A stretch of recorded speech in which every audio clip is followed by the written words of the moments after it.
Hello and welcome back to another edition of the Stony Brook Evening News Break. I'm Christopher Yang. And I'm Ava Shea, bringing you the latest news. Coming out of the first cabinet meeting of his second term, President Trump says the Ukraine can forget about joining NATO. Two topics dominated the meeting: the war in Ukraine and the Elon Musk-led Department of Government Efficiency. The president gave an update on the impending mineral deal he has planned with Ukraine, saying Ukrainian President Vladimir Zelensky intends to visit Washington, D.C. on Friday. Zelensky says that the agreement would fail if Ukraine does not get adequate protection against Russia. Trump doubled down on blaming the start of the conflict on Ukraine and did not mention any concessions Russia would have to make in peace talks. Musk, the first to speak after the president, defended DOGE, outlining his plan to continue to reduce the size of the federal government. And now let's go to our reporter, Quincy Brigham, with the latest on the updates on Trump's executive orders. It's a big deal. It's a big deal. This is the beginning. Donald Trump is officially back in the White House. In the short amount of time that the president has been back in the Oval Office, he has been busy ushering in his new agenda through a slew of executive orders. Trump has personally signed 67 executive orders since the beginning of his second term, more than any president has signed in their first 100 days in over 40 years. Though the subject matter of these executive orders varies greatly across different topics, there are multiple that directly affect universities and the students who attend them. One of the first that comes to mind in terms of the executive orders is kind of like banning transgender individuals from participating in sports under a gender that they identify with, right? And instead requiring them to participate in sports based on the sex that they were assigned at birth. This seems to it'll have a direct impact on college athletes, and you see kind of organizations like the NCAA coming out and saying that, yeah, we're going to follow this executive order, which is an interesting kind of like shift from prior policy decisions. Immigration policy has also changed drastically since Trump's return. On his second day back in office, the president signed an executive order removing college campuses from a list of sensitive locations where immigration enforcement agencies avoided operating, leaving many students scared for what the future of their university may look like.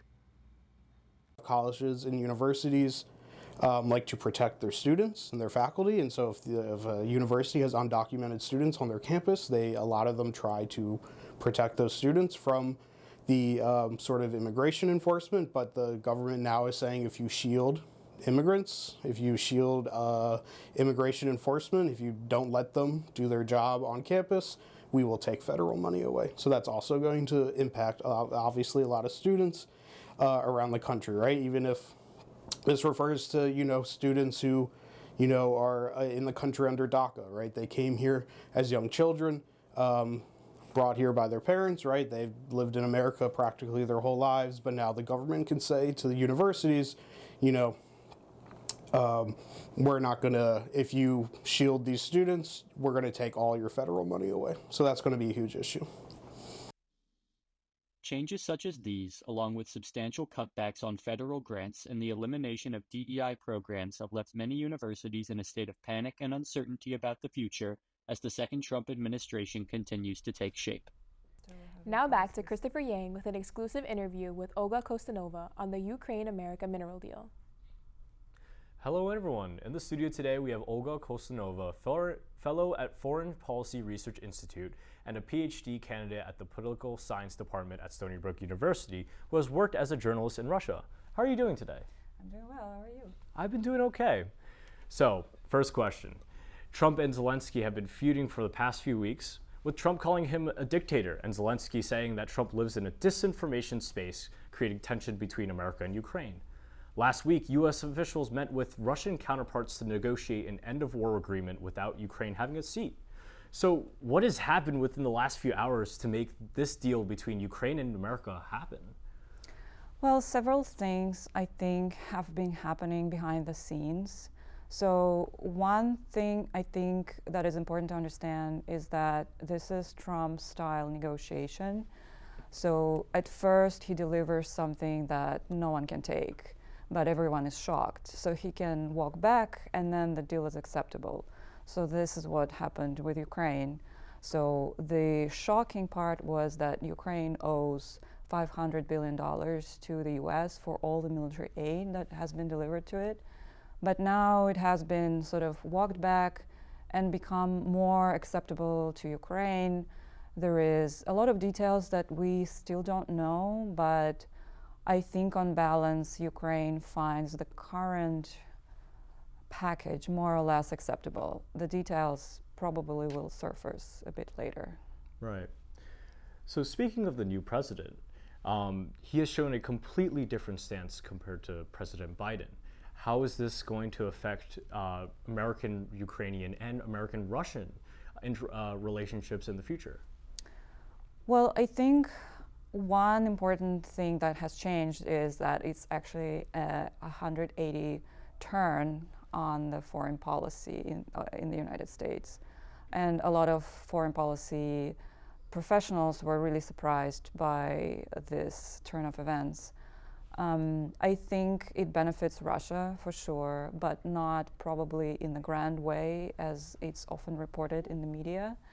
There is still a lot that the US and Russia have to discuss, but it's still better for Russia because it might get a little bit more than it could have got under Biden administration. When it comes to the US and Ukraine, well, obviously it's not an easy relationship, but Ukraine is in a situation where it has to accept what it's been given because it has no other options. So this is where we are right now. Yeah, tumultuous times going forward. True. One big question between the two sides is what's going to happen to the territory that Russia has kind of taken over. What do you think is going to happen? Well, this is one big demand from the Russian government. So at the moment, the Russian troops are occupying 4 regions of Ukraine, but not fully. And they want all 4 of them. So one offer that has been put on the table is that the conflict will be frozen on the contact line, so where the current sort of military are currently fighting. But Russia says that this is not possible for it because there is no such provision in the Russian constitution, and therefore it will probably be trying to negotiate to take over all 4 of these regions so Putin can declare victory to the domestic audience.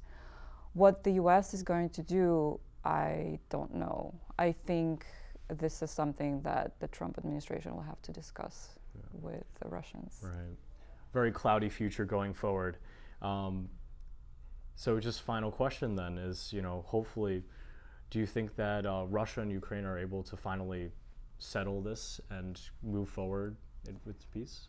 I'm not optimistic.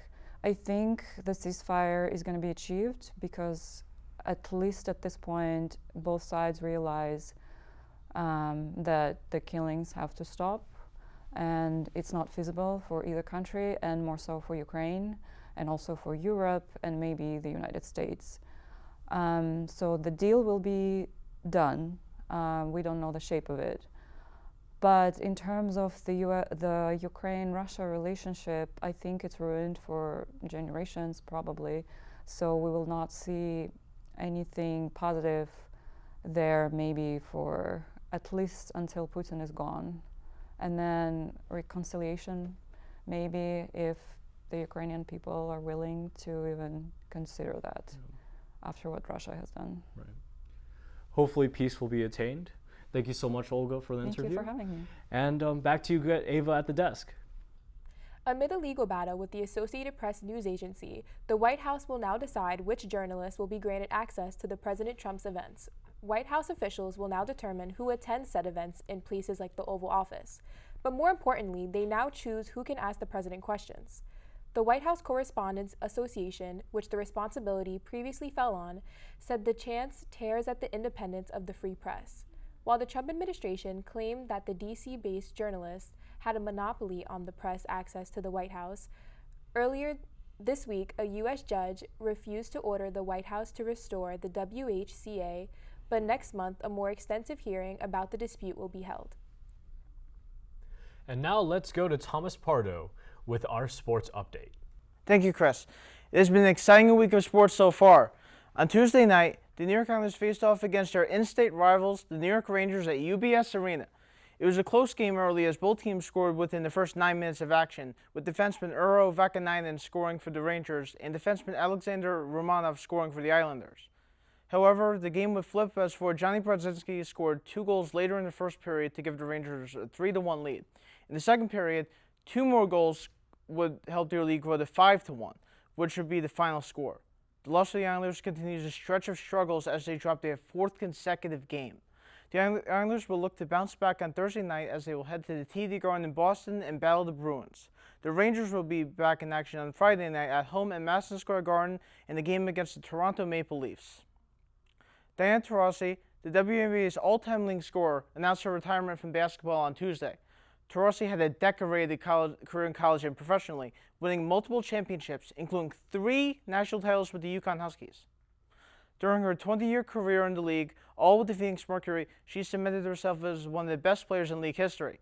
Taurasi is also the only player to score at least 10,000 points, as she scored 10,646, almost 3,000 more than the next closest player, Tina Charles. Among her many accolades with the Mercury, she won the WNBA championship 3 times and was named Finals MVP twice. Taurasi also had a storied Olympic career as she won gold 6 times as a member of Team USA, including a win at the 2024 Summer Olympics in Paris, which was her last international tournament. Congratulations to Diana Taurasi on a phenomenal career. Let's send it back to the desk with Chris and Ava. And that's all from us for this edition of the Stony Brook Evening News Break. I'm Ava Shea. And I'm Christopher Yang. See you guys next time. Let's go. Good job.